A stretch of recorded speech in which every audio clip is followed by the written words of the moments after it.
এটা ভাঙ্গার কারণ আমার তো আগে টিয়া চাইছিল, আমি এসব কথা কইতাম চাই না। চান্দা চাইছিল, আমি কইছি কোনো টিয়া আমি দিতে পারব না। আবার সাইডে মাইডে অনেক হোটেল বন্ধ হয়ে গেছে আমার কারণে। ব্যাগ করতে এত আর ভাগ্যান করে কয়া কিছু বুঝে নিতে হইব। সাইডে মাইডে অনেক হোটেল বন্ধ হয়ে গেছে, অনেকে আমার কইতে আছে। আমি চামুকা যারা এটার মালিক হেরাই চাইব, কতক্ষণ হরেই দেখতে পারবেন খেলা। আমার কিছু কন লাগবে না, আমি কয়া দোষী হবো না। রাইতে তো আর আপনার রায় আমার হরি দিবেন না। পাবলিকের দা পাবলিকে কইব, আমি কিছু করতে রাজি না।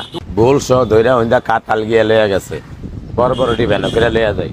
আবার কালকে রাইতে এটারে গলা টিপ দিয়া দশে আত্মার চলানো এটার এটার আবার বাইরে ফিরে গেছে। ওনার নাম নাকি টিটু না কি বললে শুনলাম, টিটু না জানি কি শুনলাম ওনার নাম। এলো আইসি আর 3-4 জনে কয় কয় টিটু এমন গেছে, টিটু এমন গেছে।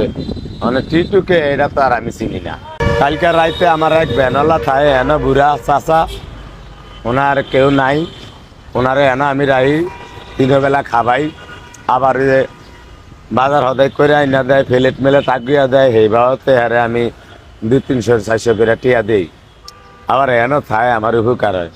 পরশুকার আগের দিন একজনের 30টা গ্যালাস দিছে। দোকানের মালিক পাবলিক, এটা আর নতুন কথা না, এটা আরো 1 মাস আগের কথা। আমার কিছু না, এটি সব পাবলিক।